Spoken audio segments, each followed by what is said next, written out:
start off this class, but mostly, thank you. Um, Mostly, Phoebe is going to teach this class, which is going to be on systemic racism in US agriculture. Um, Let me just, I'm going to share my screen, but first I just want to get it set up in the right place. Okay, Zoom. Yeah, while Headley's doing that, for those of you who don't know me, I'm a sociologist. I teach at UConn. I teach courses on sociology of food. I've taught race, class, gender. I've taught sociology of religion, sociology of crime, sociology of education. Currently, my focus is on environmental issues. So I teach on climate change, like I said, sociology of food, sustainability, social theory, and all of my classes involve an intersectional analysis of race, racism, gender, sexism, classism, inequality, hierarchy, colonialism, and try to push forth a social justice lens as well as a social justice relationship in the classroom, so that I'm not just talking about social justice, but that we practice a democratic, egalitarian relationship in the classroom that builds community and helps people kind of embody solutions as part of the learning process. So we're going to kind of try that a little bit tonight. It's harder online and than in person, but we'll see what we can do. So Headley's going to start, but I just wanted to give people a little background on me. Right. And so let me just do this. This is something we shared last time, the goals for this whole class series. And the one that I have bolded here is the one that we're going to think about tonight. We're looking at all sorts of different aspects as they relate to the food system, but here we particularly want to think about systemic racism and how it's affected the food systems in the United States. Um, Come on, there we go. And just by way of reminder, these classes are being recorded and they will be available on the CLIC website. So if you miss one, you can come back to it. If you have friends that were here last time and are not here this time or whatever, you can direct them to the CLIC website. We're just trying to make them as widely available as possible. And also there is the reading list from last time that we will update to include things referred to today. Actually, I'm in the chat. I'm gonna put one of the articles that we are building off. So it's a PDF by an organization called Food First. Francis Ford Lappe, if anybody remembers, A Diet for a Small Planet, was one of the founders, and they have gone on and to become a very social justice, and they have this great series on racism or structural racism and the food system. So help yourself to that PDF I just put in the chat. Great, and you've probably had the chance, as Phoebe was saying, that to read these rules, and we shared them last time, so I'm not going to go through them again. And we also shared this last time, this wheel of privilege, oppression. And so I'm not going to go through this again either, except to say just a couple of things about it. One is to, we're talking about racism in the food system, and racism isn't just something about people of color and Black people. There's the other half of the wheel always. So we could call this class white supremacy and the food system, and it would be an equally accurate title. So there's always two arms to these different these different axes of oppression, essentially. So we could be focusing on whiteness as well as on Blackness, and we will, in fact. And then the other thing to point out here is, although we're focusing on racism in this class, that how you experience racism is absolutely impacted by your other identities. So if you are middle class, it's different from if you're working class, it's different from if you're owning class. The profession that you have, the job that you have is going to absolutely influence the way that racism is experienced for you. So knowing that and being aware of that is also an important part of what we're talking about here. If I could add a little bit, so this the article "Who Am I" is by Dr. Beverly Tatum, who is a psychologist and wrote a book called "Why Are All the Black Kids Sitting in the Cafeteria Together?" And she looks at identity construction among young people, in particular through the lens of race. And one of the things that she found in this article that's called "Who Am I?" is when she asks her students, who are you? Whites will very rarely say, "I'm white." Straight people will very rarely say they're straight. Males will very rarely say they're male. And so what happens is the oppressed, or the identities that bring us oppression and resistance, are the ones that become salient. And so when we think about the word race, if you are a white person, race means, oh, that's people of color. Oh, racism. Oh, that's what happens to them, not I do it to them. When you think about sexuality, oh, that's LGBTQ people, that straight people don't have a sexuality. It's just sort of normalized. When we use the word American, if you're white, you don't have to say, I'm a white European American. You get to just be American versus Asian American, Hispanic American. And so, as we go through today's material, kind of keep referencing your, what we refer to as positionality, like how you are situated on this wheel, and how that is shaped your relationship to the food system, to, as Hedley said, whether your job, and just a little caveat, the intersecting is actually from intersectionality, which is a theory started by Kimberly Crenshaw, another African-American. Beverly Tatum is also an African-American female. Most of the best work on race and racism has come out of African-American feminists and Latino-American feminists sort of doing this work because their identities have forced them to do this work.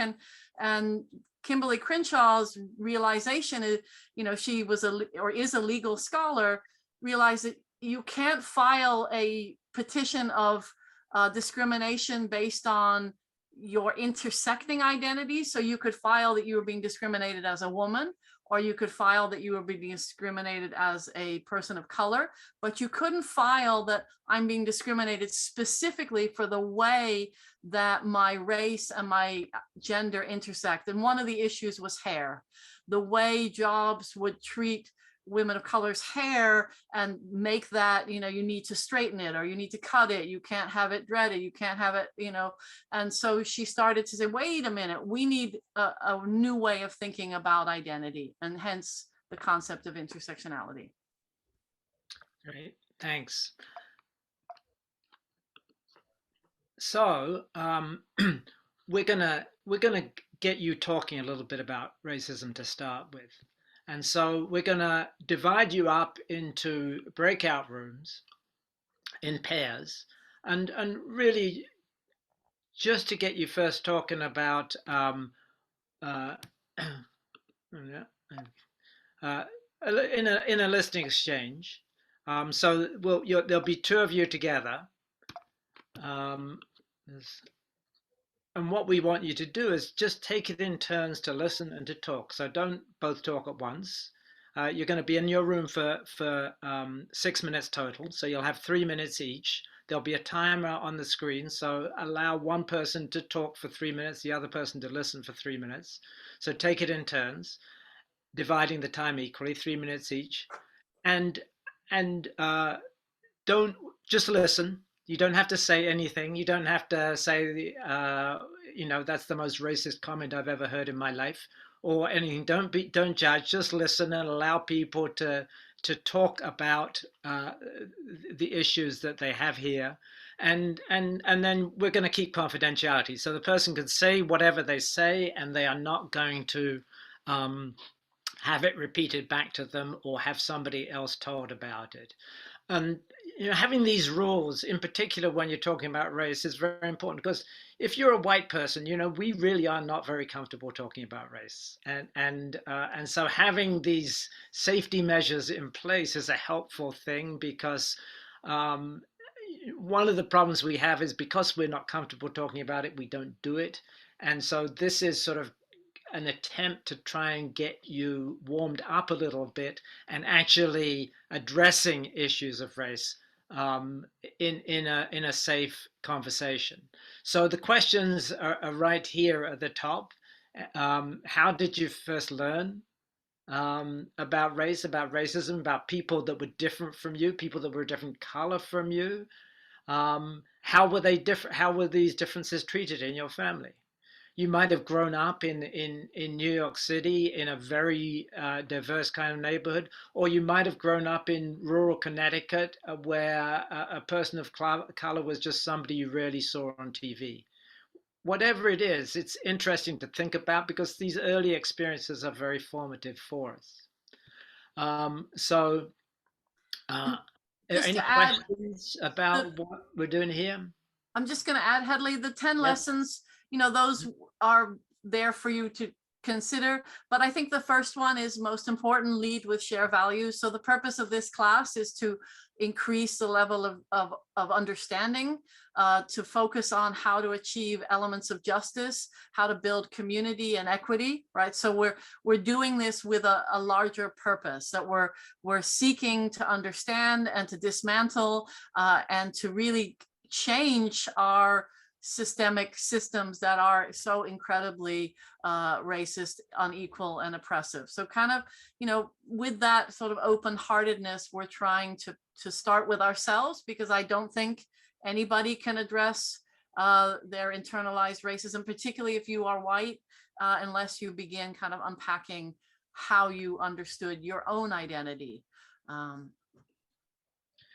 Okay, so I'm going to open the rooms. You have 6 minutes each, 6 minutes total for each room, 3 minutes each. Just decide immediately who is going to talk first and who is going to listen first.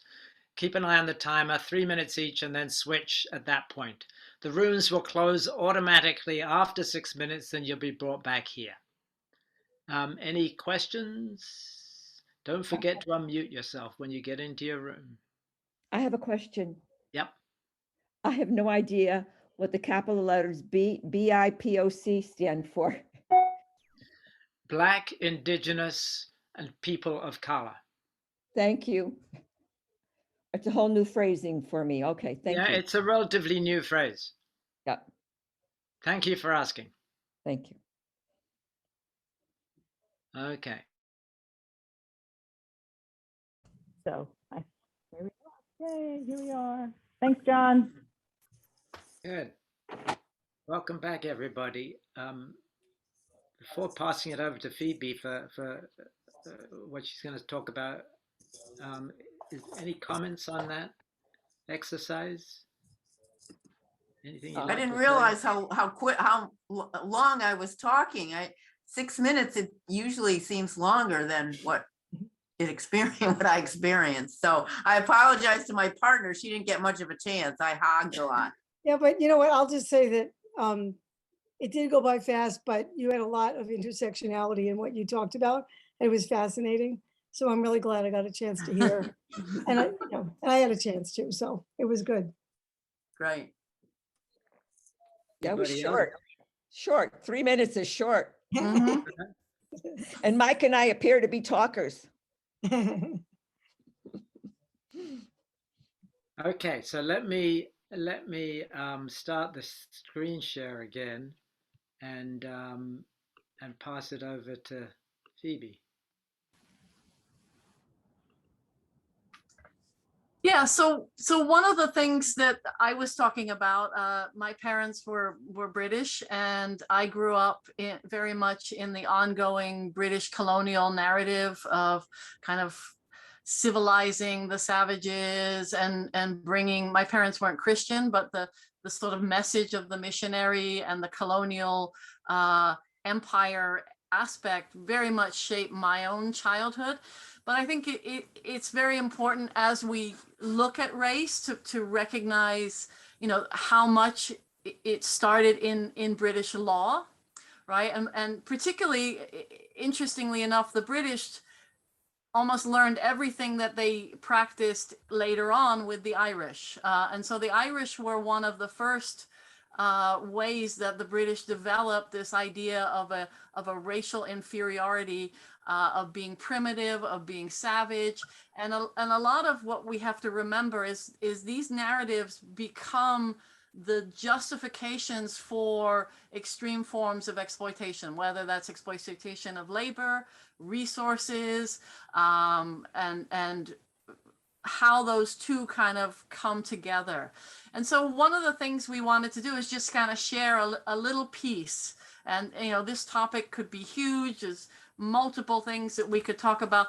But I thought to remind ourselves that race is a legal category. It is created by law. It does not exist biologically. There is no biological difference between different types of humans. If you really want to get into it, the actual part that is skin color and various other variations is 0.01% of your genetic makeup. And that is it's a very recent part of human evolution, right? We're all, and that's the fun thing with this new DNA, is like we're all Cro-Mango people, basically, and finding kind of these initial origins. And so the way the law was used was to create these categories in order to allow some people to be exploitable under, and this is always important, under the narrative of a Christian nation, right? Particularly whether it's England or the United States. Once you create a category of somebody being inferior, then you can kind of give it your blessing and it becomes normalized. So a nice example, under British law, children belong to their fathers, right? Most of us have our father's name. My last name is Godfrey. That's my father. I don't have my mother's name. And so in Virginia, this law came over, but it became slightly problematic because of the abuse that white slave owners were having in relation to their female slaves in order to maximize their ownership of other people, right? Slavery, and it's important to note, you know, slavery always involves a gender aspect, a sexual violence. It is always exploitative. It always has torture and terrorism involved in it. It's about the complete ownership of somebody else's being, right? And so under this law, slave owners and enslaved women could not claim paternity, right? Children fathered together couldn't say I'm actually free. However, children born of white women and African American males were free. And so this created the dire need to not only police relationships between white women and African males, right? In fact, in our society, that is probably the most policed and violently reacted relationship, right? A white white female and a black male, right? It was a way to get the black male killed, right? And so realizing that these laws have enabled and have shifted based on the need of a particular economic system. Anybody want to comment on that? We're not going to go into deep discussion, but is there something that comes up for people thinking about how law has been used? And that, you know, when I teach race, often I'll just write, you know, race on the board and ask you, well, what is it? And it takes a long time for people to come to it's a legal category. That's all it is. It's not real. Does that make sense to everybody, that you construct it in order to allow levels of exploitation that then reaffirm not only your hierarchical system, but also allow you to remain in essence kind of good in your own sight, right? And it allows you to create a country that you claim to be based on liberty and justice for all, even though most of your history of that country is one that involves the enslavement of other humans. Because under the law, those humans are not full human or not fully equal. And so once you have the law, you can then continue the level of exploitation. Another law, so if I'll continue, it was the law of one drop. And I'm sure you've all heard of that. Again, this was a way to ensure that anybody with African ancestry, regardless whether you were blonde, blue-eyed, had levels of white skin. It also removed the colorism. So in a lot of Central and South American and the Caribbean, right, there were notions of gradation. And in South Africa, of being light skinned or being a colored or being a black or being, in the US, they basically made everybody who had one drop understood as being of of being a colored, regardless of how you appeared. And so we start to see the intersection of racism under the law, sexism, which is also under the law, right? Women were property. Women were not able to vote. Women were owned by their husbands. If you look at our marriage relationship, right, the father walks his daughter down the aisle. It's really a property exchange. The other man waits for her. She wears white to ensure that she's not damaged goods. She's a virgin, that you're getting your money's worth. And so patriarchy becomes this legal system of wherein women are property in the same way that other humans under racism become property. And then you add capitalism, the buying and selling of land or humans for profit. And remembering that Hedley was using the word over and over, systemic. And for those of us who've been, you kind of follow the trajectory in this country, it's sort of, after George Floyd, everybody's like, oh, systemic racism. And it's important to remember that it's always been systemic, right? It's embedded in this nation. And it's also embedded in England. It's embedded in colonialism. And as we'll look at, it's also embedded in agriculture. Okay. In a book I was reading last night, Phoebe, it used the phrase, it had this sentence, it said, racism is the thread from which the American fabric is woven. Absolutely. And also if we bring an intersectional, sexism, right? Remembering it wasn't until 1920, whatever, 6 that women got the vote, but then white women. And then how do we, understand how these keep reproducing the same narrative, which is who is worthy of being protected under the law, who has rights under the law, etc., etc. Let's go to the next one.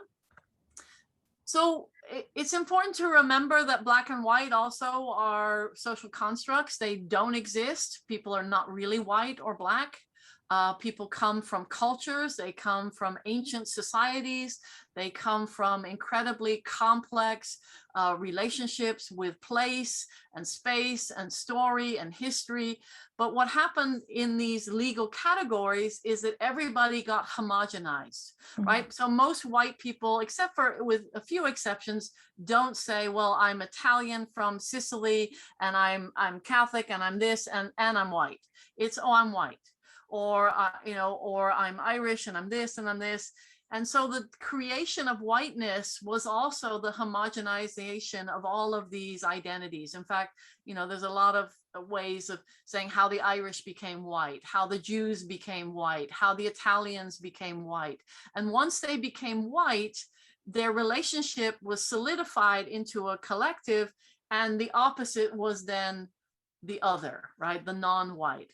And so from the article that I put in the chat, racism is not simply attitudinal prejudice or individual acts, right? Again, we want to move away from I'm not a racist, therefore racism doesn't exist, which is, a stance that a lot of white people take, or, oh, we had Obama and therefore racism is done, or, there's an African-American on the Supreme Court, or there's a Latino in the Senate, or whatever, racism. No. So it's a historical legacy that privileges one group of people over others. Racism, individual, institutional, structural, impedes good faith efforts to build a fair, sustainable food system. So one of the things I was also telling Hedley and discussing earlier today, and I focus on in my food classes, if you look at the 10 Commandments, anybody can identify the one that has to do with agriculture? That we know that the people of the 10 Commandments, the Israelites, were in most cases, farmers, people who had private property. Anybody know which commandment is kind of interesting? Oh, it's been a while. It's been a while. I I like think that. there's in the covet one, there's about, they include coveting things and animals and. Okay, yeah, absolutely. So the one that says thou shalt not covet thy neighbor's wife.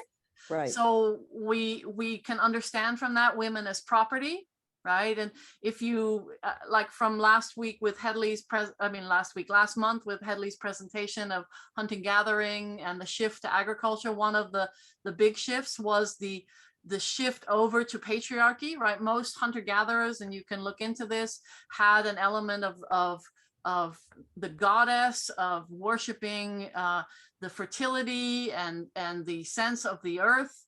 And then you go, okay, yeah, there's a podcast. Thank you. If you could put the podcast, Sophia, into the link. And so when we look at that commandment, so thou shalt not covet thy neighbor's wife, nor his manservant. And so we start to see, that agriculture has always had a form of enslavement, right? If you look at the Egyptians, the pharaohs did not build those pyramids themselves, No. right? They had them built by slaves because with agriculture you have a surplus, and with that surplus you can have elites who do nothing but say that they're connected to God. You can have military, which enables you to attack your neighbors and take their land as your population grows. And you can have slaves who are ill-fed, but sufficiently fed in order to build you a pyramid or build you a nation or build you incredible wealth, as in the United States. And so seeing this as the roots is helpful. The other quote, again, if you just look at the last sentence, although enslaved people came from ethnically and culturally different regions of West Africa, they were classified as Black. Those slave owners came from different areas of Europe where they had been known by vague tribal names, Scythians, Celts, Gauls, Germanians. They were classified as white. And the other thing that's important, a lot of people who became white were also themselves colonized, right? The Celts were colonized, the Irish were colonized, the Scots, the Gauls, they were Christianized, paganism was wiped out, and everybody in exchange for their diverse identities and languages were given the language of the colonizer, and in some ways the bargain of, okay, we're going to oppress you, but we're also going to make you white. And so as the Irish, right, my grandfather was known as a Black Irish, right? He was not black skinned, but his relationship in England was seen as not positive. And the Irish did not speak English, right? Most of the Irish immigrants did not speak English when they came and were treated very appallingly, and created a lot of solidarity with enslaved Africans.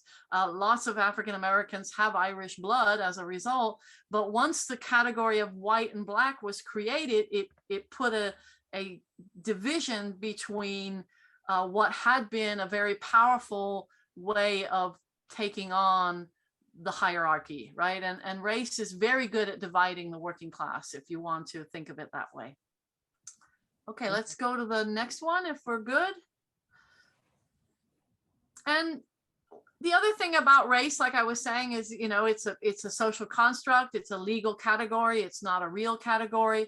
But those who benefited from it have gone to great lengths to convince us that it was scientific. Everything from eugenics to looking at craniums to making constantly exposing. And I grew, some of us are old enough, we grew up in textbooks with images like this of, here's the white man and here's all the other inferiors. If you've ever seen a line of evolution, right, there'll be like the blob at one end and the white guy at this end. And so, most of whiteness is about the white body being the most civilized, the most superior, the closest to God. We look like Jesus, we could practically walk on water, and having that constantly repeated through all of our media, our schools, and even if it's not, overt, it's very much there. It's sort of being whispered in our ear. And this, coupled with the idea that, oh, it's scientific, therefore it must be true. I can guarantee you could go out in the street today and ask people what is race, and they'll say it's biological. But people aren't really in fear, but there's about, and it's like, well, no, actually, and so how much that has been reinforced and given validity in order to justify a system that benefits incredibly from these quote scientific reinforcements. Go ahead, if we could go to the next one. So our purpose is to talk about the food system. I gave you a little bit that recognizing that agriculture has always had a hierarchy, right? Those who own the land, those who own the workers, those who own the surplus. Food, I've been greatly influenced by the work of Daniel Quinn and Ishmael and his idea of those who own, if food is under lock and key, right? Think of in our culture that food is under lock and key. The only way to get it is to buy it or to declare yourself somehow dysfunctional and be shamed into getting a food stamp, or as if somehow you don't deserve the right to eat. And so the notion of food as a weapon and food as an instrument of social control, right? You either do what you're told or you don't eat. And so we have normalized this use of food, not only in the system and the production of food, but food as a way of doling out who deserves to live and who doesn't. And you can think of this on a global level. A lot of US food aid is very much tied up with our military interests. It's all tied up with creating alliances, but also with collapsing economies, right? Well, the minute you give free food to a culture where there are farmers, you have basically destroyed that farming system and created more poverty. So if we look at immigration from Mexico or Central and South America, most of it has to do with the subsidies of corn in this country. It has to do with our ability to dump cheap food on other people's cultures, collapse their economy, and bring their farmers to our food system to work as, quote, illegal immigrants who can be highly exploited, et cetera, et cetera. And so as this article says, the racial caste system has not only shaped the food system, but is in many ways the food system, right? That you cannot think about our food system without understanding that it is designed to be unequal. It is designed to be racist. And again, the racism allows for us to normalize, oh, you're Latino, you should just be paid $1 and live in a trailer with 12 other people. And if you try to organize and ask for your rights, oh, we can call ICE and build a wall and send you back. That is normalized in our culture, right?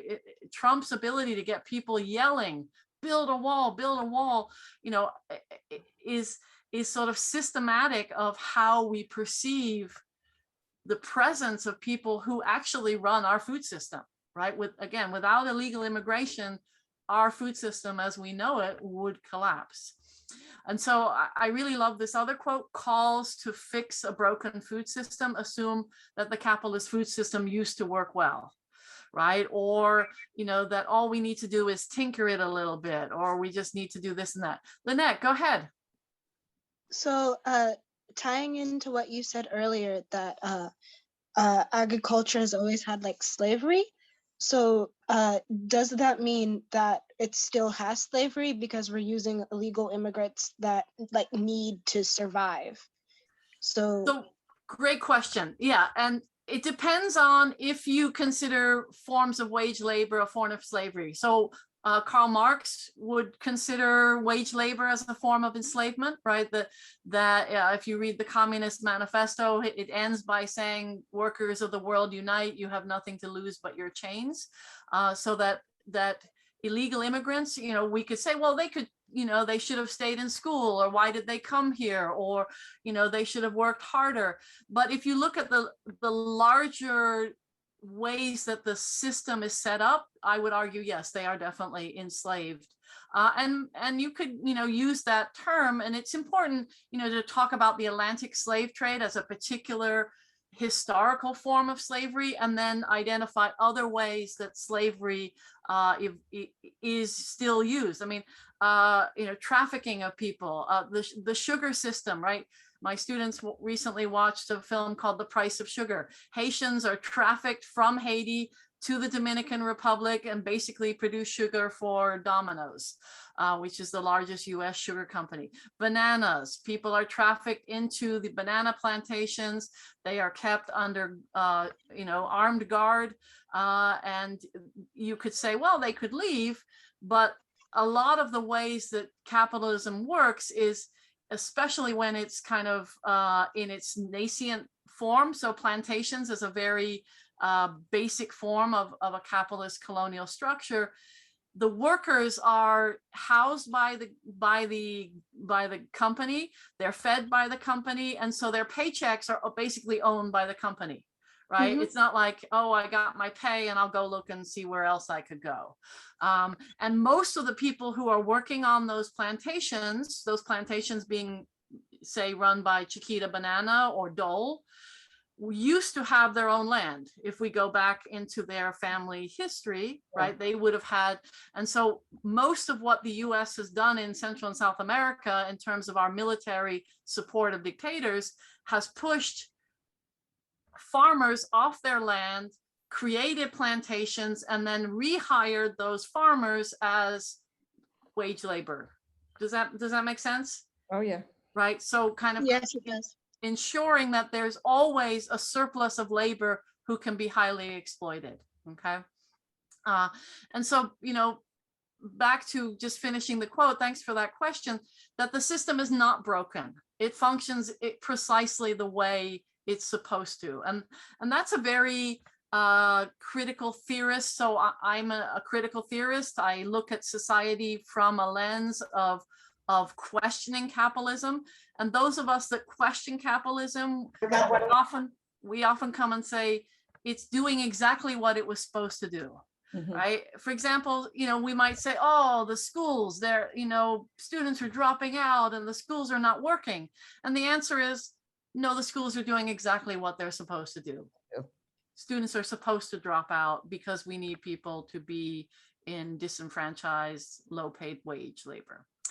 So if you look at, yeah. Phoebe, excuse me. So what you're saying basically is inherent in capitalism is inequality. Absolutely. And the lie is that the capitalists keep saying we can tweak it and we can make it better and we can have more equity in it, which is totally not true. Yeah, and Loretta, one of the key things is that capitalism is an extension of an agriculture system that allows for the large scale privatization of land and resources. So I think it's important. There are many examples, including Native Americans had small scale forms of farming. There's lots of humans in the Amazon. Humans have done food forests. There's lots of examples of ways that people have farmed while allowing for collective ownership of land and resources. And often one of the most well-cited famous articles ever, which is a completely wrong article, and is Hardin's The Tragedy of the Commons. Mary will know it. Anybody who's gone through a geography program or a sociology program or even an economics program will get told, no, Hardin said the tragedy of the commons is that when everybody holds land in common, somebody's going to take advantage and steal it or allow their cow to eat more than anybody else is, and it'll never work. And it's a tragedy, and that's why you need to privatize. But Hardin came from a culture where we have normalized privatization. And there are many, many examples of where humans have held collective land for food production of the entire community, right? This idea that food has to be owned by a private corporation in order for it to be effective or in order for it to function is completely untrue. And so speaking of privatization, if we look at land in the United States, look at just anybody pick one and comment. Like, what do you guys notice?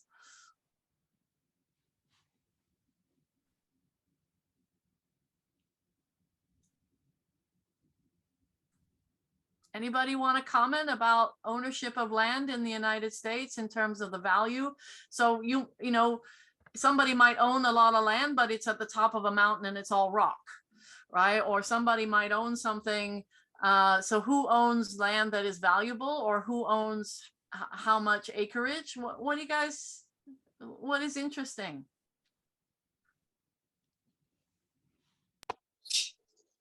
So, hi, I would like to comment. My name is Dianisi.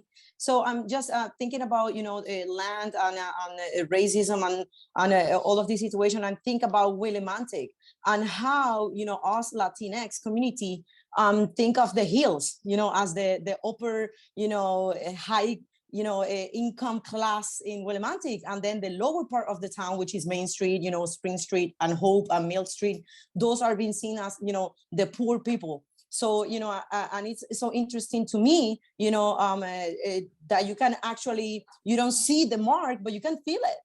As a Latinx, you can feel it. Like, definitely you go on Main Street, Milk, Park Street, Pearl Street, all those little streets, close to Main Street. And there's the Latinx community. And then you go, over, you don't see that many people, that many Latinx walking or, having, renting houses or owning houses. And that's very marked in this town. And it's the comment every time, the location of programs and events has a lot to do with it. Yeah, absolutely, Denise. And the other thing is ownership of houses, right? Most Latinx will rent, right? Renting an apartment or versus housing ownership. And, you could spend, hours looking into the systemic racism of housing loans, the GI Bill, redlining, ways that have ensured that people, Black, Indigenous people of color do not own houses, land, farms, property, but are made as renters or made as dependent on those who own and are their wage laborers, right? So regardless of all of the ways that we can look at this, so thank you for that. Let's go to the next one. So this fits perfectly in what Dianisi was saying and what I was adding. If we look at the levels of how racism functions, so we use the term systemic, right? Ongoing racial inequalities maintained by society. And the important thing about the systemic level, again, it's not up to an individual to behave in a certain way. It doesn't mean that everybody in that institution is engaging in constant microaggressions or overt racism. It means that the actual structure of the system is designed to ensure that those who live on the Hill or those who get the PhDs or those who have the power represent the white elite dominant identities. And so as you go through each of these levels, even on the internalized level, so the bottom level, right, when those of us, when we were sharing, if you identify as white, I'm sure there was a moment where you realized, oh my God, I've internalized a lot of these racist narratives as if they were true. In my own case, as a kid growing up reading English comics, I was constantly exposed to images of Africans cooking missionaries. I had internalized that as a child, and that then later shaped and had to be unpacked and kind of worked on as an adult of like, oh, this comic, and again, this seen as funny, right? A lot of humor is very much embedded in racism of who we laugh at and how we laugh.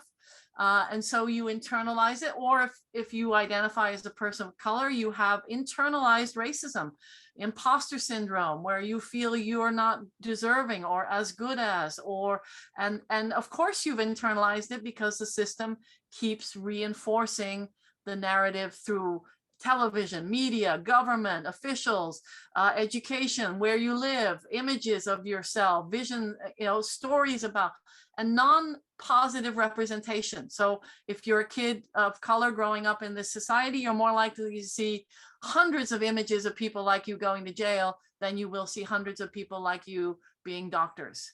And so you internalize that, and that then can become a self-fulfilling prophecy that I'm only deserving of going to jail. And then the other levels, interpersonal and institutional.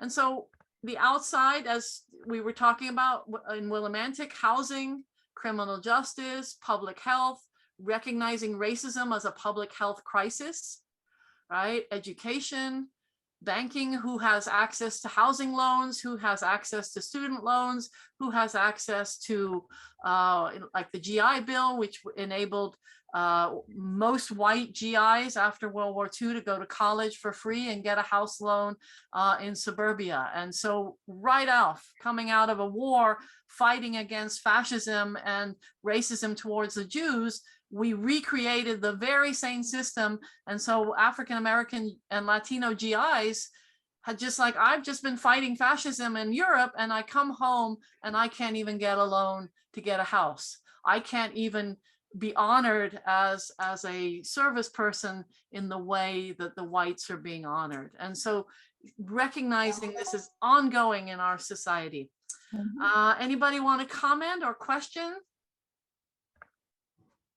Phoebe, I think it's worth adding that what you were just talking about in terms of GI Bill and housing loans also applies to the USDA and loans made available to farmers, that where the authority to give those loans was devolved to local USDA offices, and they were explicitly racist in the way that they did that, and they excluded African American farmers.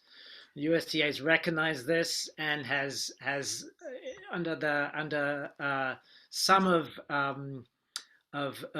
Biden's recovery money, he was targeting money specifically for farmers, but those for black farmers, to recognize that had happened. My understanding is, however, none of that money has been released to black farmers yet, because there are white farmers who have challenged the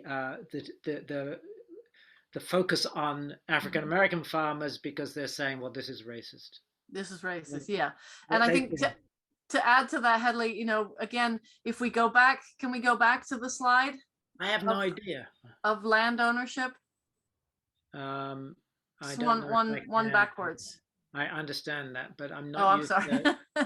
There we go. I did. Yes, I could.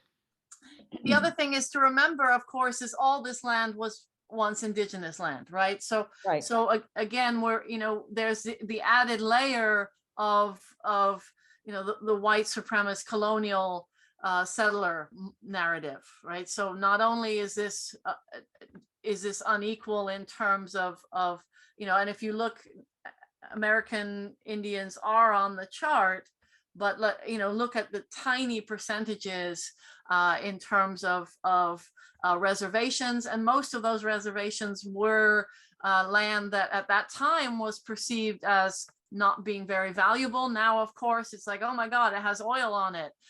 It has natural gas on it. How can we get it back?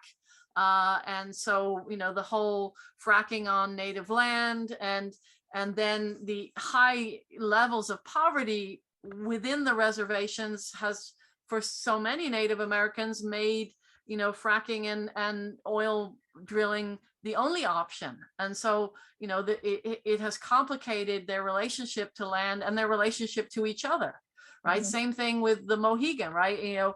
Making a casino has been the only offering of like, okay, we've taken all of your land in Connecticut, we'll give you a postage stamp, and the only way to make income is now through a system of gambling that basically perpetuates people's levels of economic insecurity in interesting ways. So I think, Phoebe, go ahead. Yeah.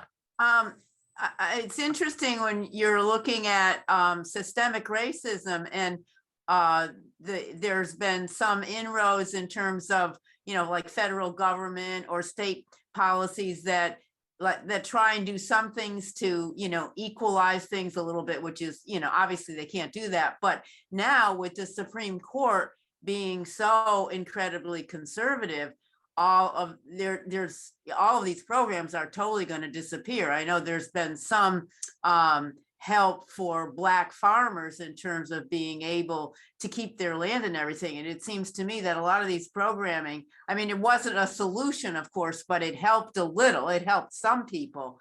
All of that is in danger of being totally wiped out, seems to me. Yeah, and as Headley said, then you have white farmers crying racism or reverse racism. You have people taking on universities for affirmative action, that people who are white saying that's also racist. And part of it is because we don't teach it. And so, which is again, the battle over the quote unquote critical race theory, which is not critical race theory. It's basically American history and has nothing to do with critical race theory. But as long as you have a highly ignorant population, and particularly highly ignorant whites, you're going to have them claiming that this is racism towards us.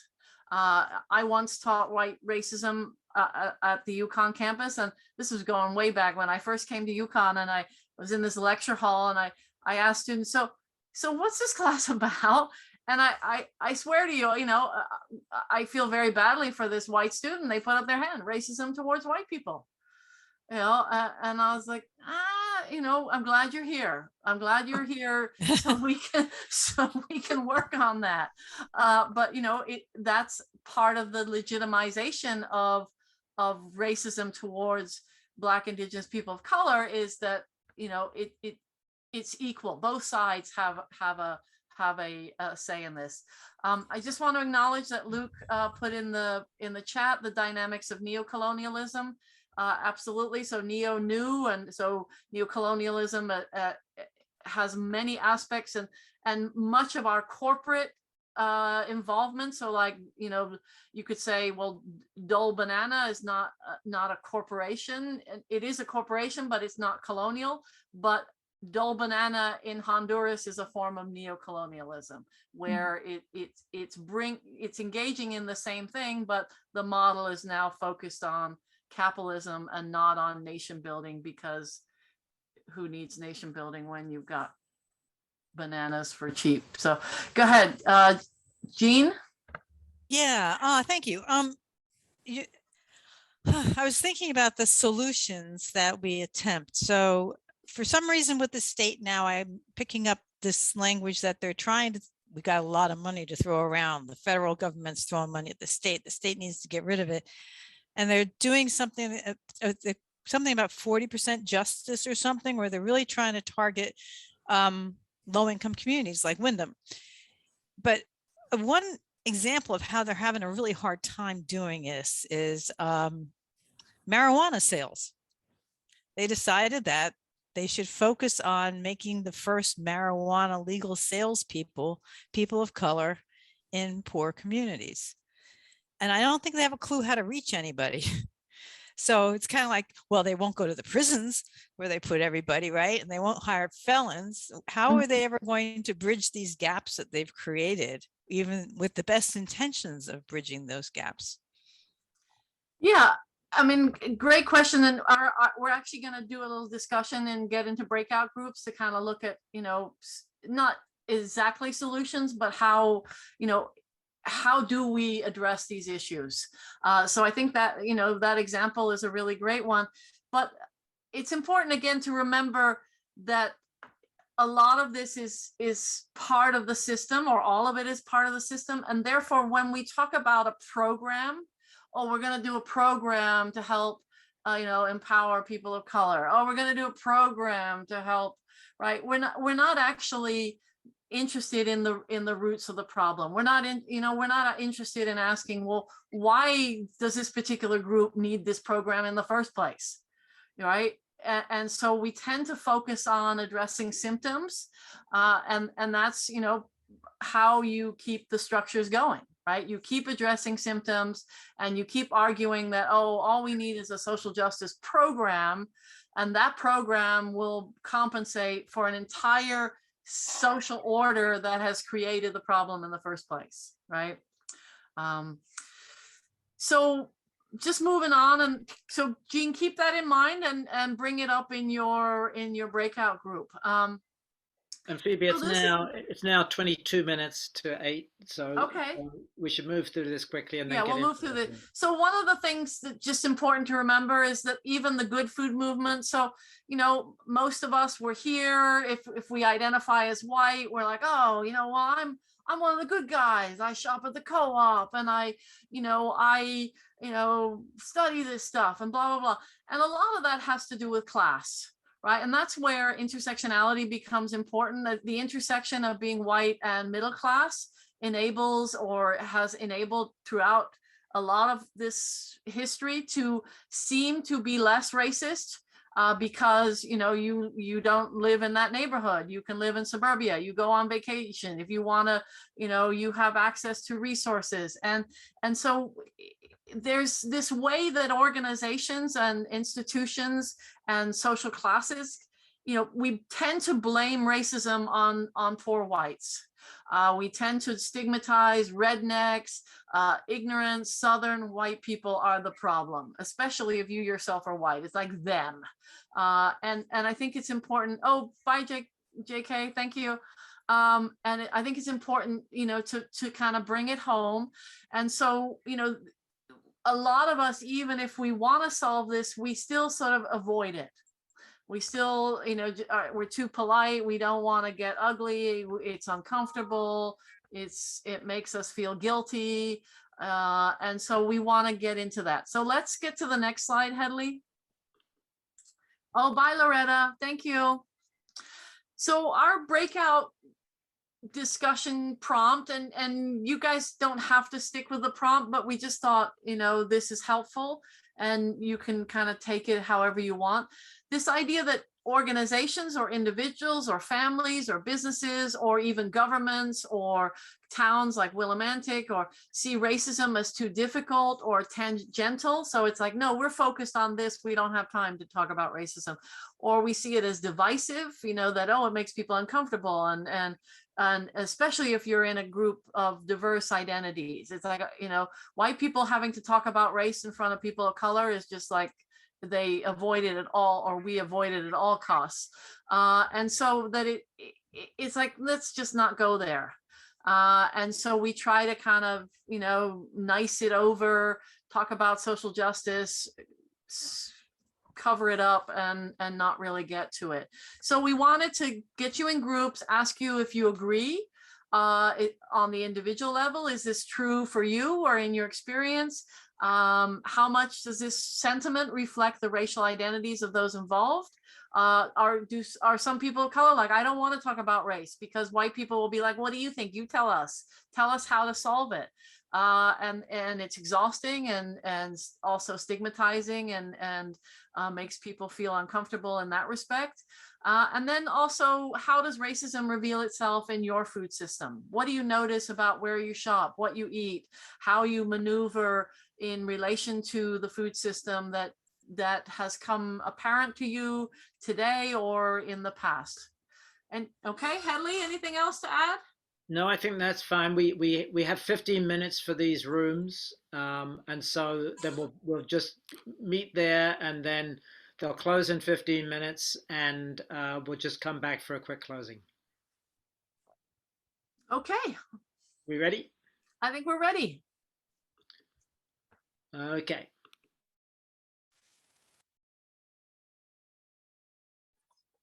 Hello.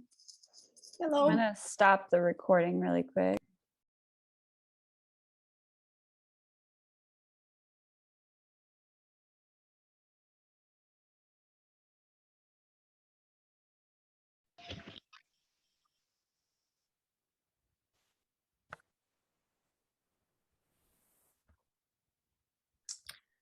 Are we all back? So Hedley, how much time do we have left? You have 4 minutes. Oh, 4 minutes. Big four. So I think it's, if possible, could we use those 4 minutes and just have everybody say one thing that they're taking away? I think I like to do that kind of closure. I mean, we're not done. We have a whole another set of classes, but why don't, Hedley, can you just go through the list of people and give everybody a moment to say something that they're taking away from today that is meaningful to them? Right, and so you only have about 20 seconds each, so be okay. quick. So let's start with you, Randy.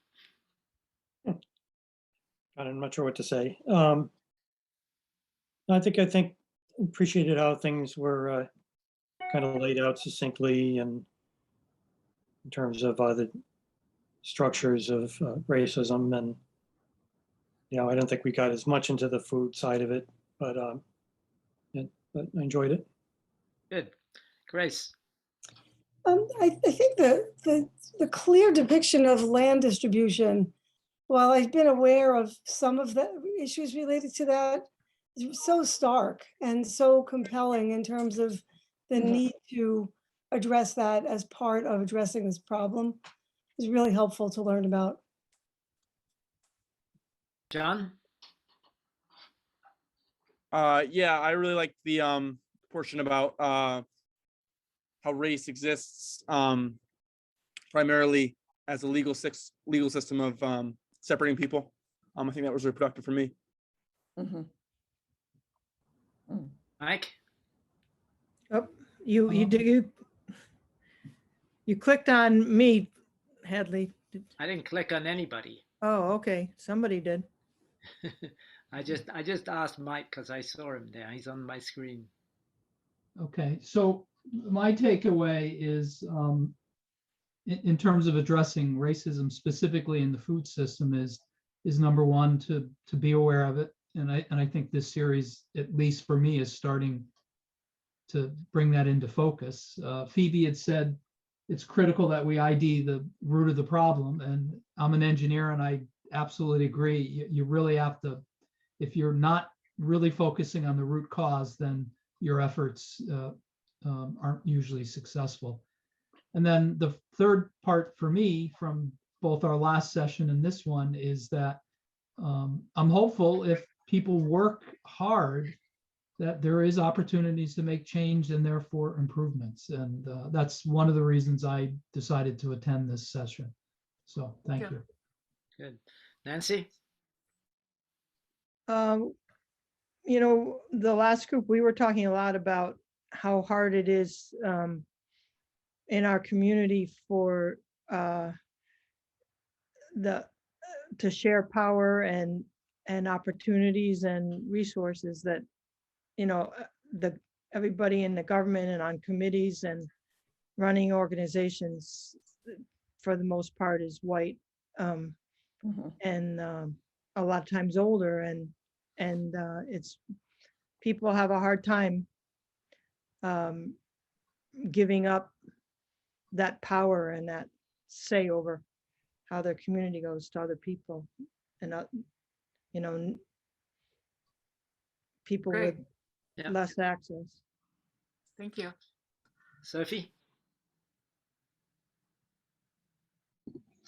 I just wanted to say the discussions I thought were great. I just liked hearing points of view from just all sorts of different people and, hearing their experiences and their thoughts. That was really interesting to me. Good, thanks. Alma? It was the same as Sophie. I really enjoyed hearing what everyone in the group had to say. And I think there was some consensus, as I think Nancy mentioned. So it's very enjoyable. And I appreciate it very much to be able to be a part of this, to be able to come to these lectures. Good, yeah, thank you. Very much. Luke? Yeah, I think there's a lot of it that I really enjoyed, but I think I really appreciated the reminder of like racist rootedness in legal frameworks, and especially how that ties back to agriculture. And I think that to me, that was just such a clear reminder of like the direct connection between like racial reckonings with policing and police brutality, and how that is all tied back to our food system. and colonialism, and in ways that are pretty clear in the way that it was laid out. So that was just like good grounding, and I appreciate the opportunity to interact with Phoebe and Headley for my time at UConn. Anna, I'm Anne. yeah, I go ahead. oh, Go sorry. ahead. It's okay to quickly. I'll share quickly. Yeah, it was interesting to reflect on the capitalist food system and to think about the social and environmental externalities just that exist within the food system. Important to reflect on that. So I appreciated that refresher as well.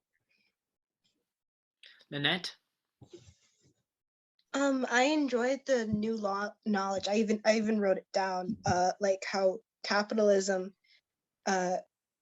works, like with having someone at the bottom, and like it needs like poor people who they hurt. Like, yeah. Jean? So true. Yeah, so thank you for doing this. I think what I'm going to come away with is a little inspiration and a lot more energizing to do what I know what I should do and what I preach to others that they should do. And that is I should organize. And when I organize, I need to reach out. So I'm going to get involved in a very big project soon where I'm going to get the government mad at me as usual. And a lot of people are giving me good advice and they're telling me to reach out to all these wonderful organizations that are environmental organizations. And I was about to make those phone calls and not expecting the best. I think I have to go out and not do that. I have to go out and just go out and reach out to people.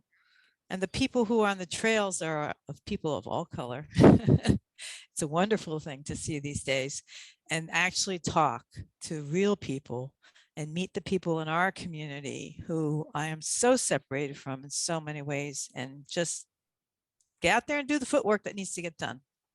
So thank you. Good. With Chelsea.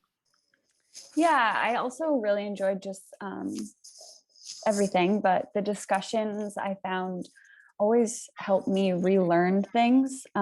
Something that Grace said was talking about Hartford and, you know, that kind of idea of a food desert and throwing kind of education at these populations as opposed to fixing the root of the problem of access to food in that area, as opposed to just trying to teach them how to eat, which really will go nowhere. And other things like that, that just the discussions really bring up and highlight areas of places we can relearn and that I am guilty of as well. Mary?